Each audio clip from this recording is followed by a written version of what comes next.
आता पाहूया टॉप 9 मोठ्या बातम्या।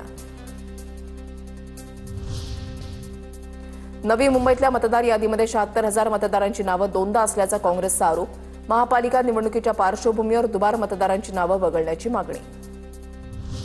उद्धव ठाकरेंच्या शिवसेनेचे आमदार वरुण सरदेसाईंनी घेतली मुख्यमंत्री फडणवीसांची भेट। सरदेसाईंनी वांद्रे पूर्व मतदारसंघातील महत्त्वाच्या विषयांकडे मुख्यमंत्र्यांचं लक्ष वेधलं। संरक्षण खात्याच्या जमिनीवरील रखडलेलं पुनर्वसन, भारतनगर इथल्या पुनर्वसनावर चर्चा।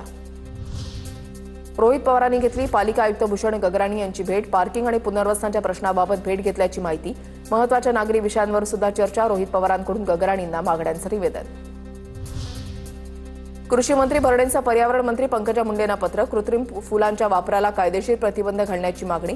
कृत्रिम फुलांच्या वापरामुळे फुल शेती धोक्यात, शेतकऱ्यांचं नुकसान। आपलं सरकार गोहत्या करणाऱ्यांच्या देणग्यांवर चालतं हे दुर्दैव।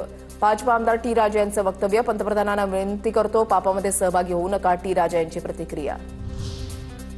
देवगडामध्ये मत्स्य व्यवसाय महाविद्यालय स्थापन होणार, मंत्री नितेश राणेंची मागणी। कृषी मंत्री दत्तात्रय भरडेंकडून मान्य। मत्स्य व्यवसाय महाविद्यालयाबाबत नितेश राणेंनी केली होती मागणी। 161 कोटींच्या निधी मान्यतेसाठीचा प्रस्ताव शासनाकडे सादर करा, कृषी मंत्री दत्तात्रय भरडेंचे अधिकाऱ्यांना निर्देश।